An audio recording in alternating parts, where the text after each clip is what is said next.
Good evening, everyone. This is Diane Green with your last of the 9-week session, Planning for Profit 2. This is our week 9 webinar, and tonight we're going to do a review of highlighting success stories from some of our students and the next steps.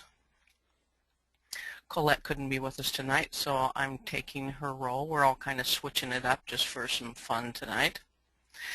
We have today's speakers, Jessica McClasey from Ladybird Farms, Eileen, I'm not even going to try to pronounce these last names, Eileen from Ramstead Ranch, Donna Mills, the U of I Soil Stewards.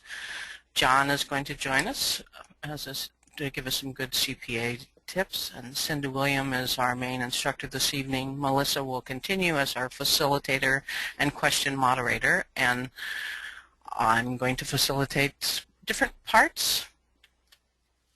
Next slide. Yeah, I'm trying.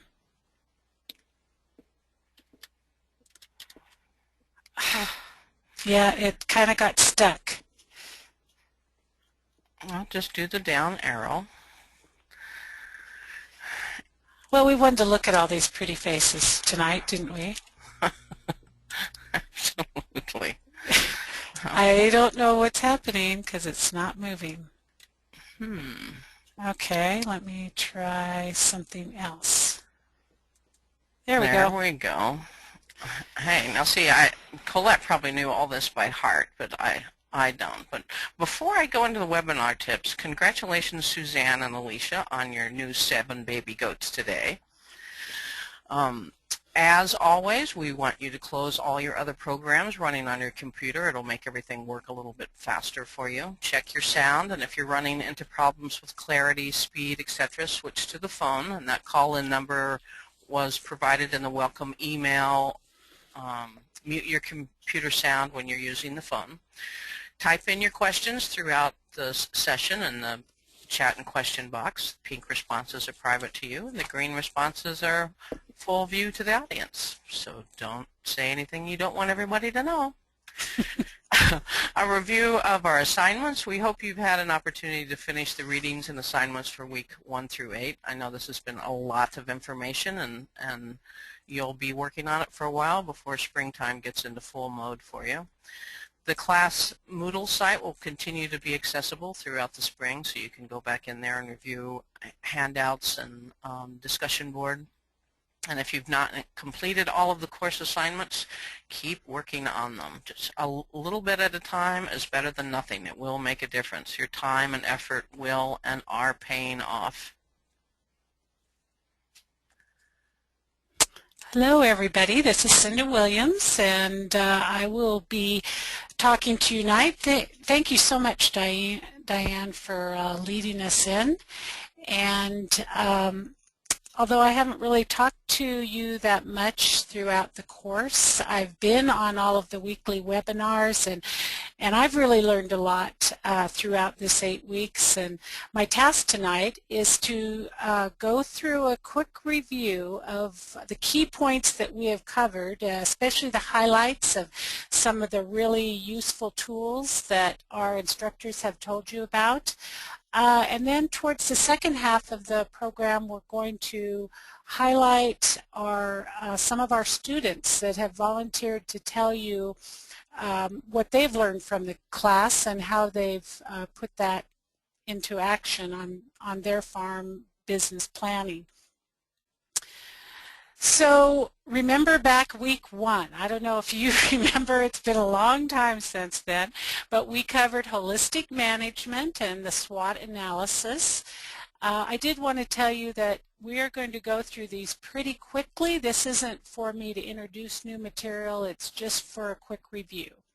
So remember how Craig took us through defining your holistic goals, and he introduced the concepts of holistic management, which may have been new to a lot of you. It isn't new to me, but I really enjoy learning about holistic management. It's just a very interesting process to go through to develop your farm plans and goals. Look at this first one, nature functions in in wholes. That's critical to how we look at whole farm planning and everything. Craig went on to give us the 3 parts of the whole: decision makers, money, and the resource base, and he gave us his examples of what he would, how he would fill this out. He also talked about the 3 important aspects of a holistic goal: quality of life statements, forms of production, and future resource-based description. So all 3 of those things should be encompassed in your holistic goal.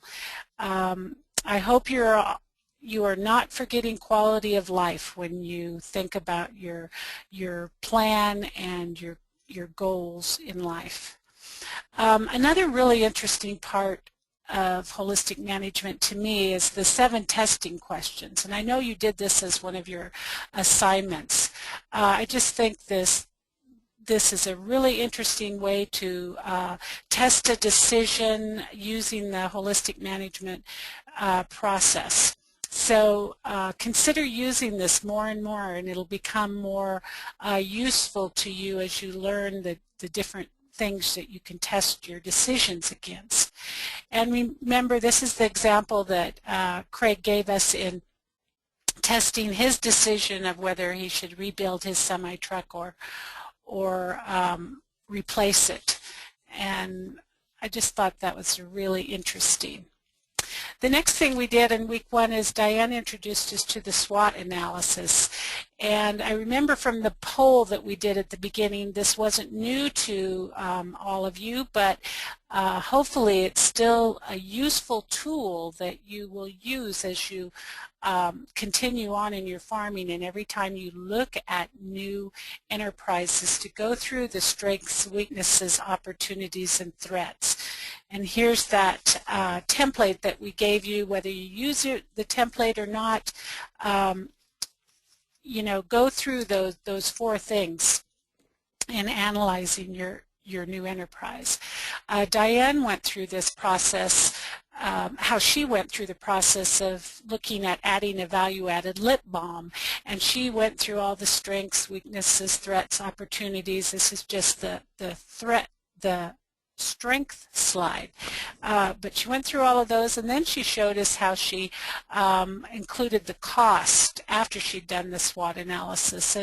And you know, there's many steps to looking at a new enterprise. So SWOT analysis is just one of the tools, and then running out the numbers is a very important part of that. So we jump into week 2, and Ken Hart joined us on that week, talking about the importance of financial management. And I think if you're like me, we all kind of get blurry-eyed thinking about financial statements, but I thought this was really good how Ken gave us the financial 4, balance statement, cash flow, income statement, and statement of owner equity, and went through those so that we piece by piece so we could understand them. Here they are. He showed us how they were laid out, what the meaning of them were, and how they could be used. And then he also even showed us how they were connected together, and how we could compare the different financial statements. And that made a lot of sense to me. I'd never gone through it in that exact format, and that helped me understand it. Sometimes it's just numbers and numbers, and I'm sure some of you are like me, kind of get lost in some of that. So I thought that was very helpful. And then we went into holistic management's perspective of profit. Now, as the name of this class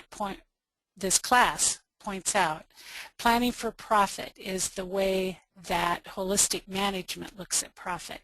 Instead of how we normally calculate profit with income minus expenses equal profit, Craig explained to us that in holistic management, it is income minus profit equals expenses. And I just thought that that is such an interesting perspective of looking at your business. I mean, who wouldn't be planning for profit? So take some of those perspectives from holistic management that Craig shared with us and try to incorporate those into your farm business as you move forward. Now it's time for a poll, and you might notice that I changed a few of the slides. I know that'll frustrate some of you, but I apologize. I had a few of the gross profit analysis in the wrong place, so skip those. We're going to go into the poll 1 and 2.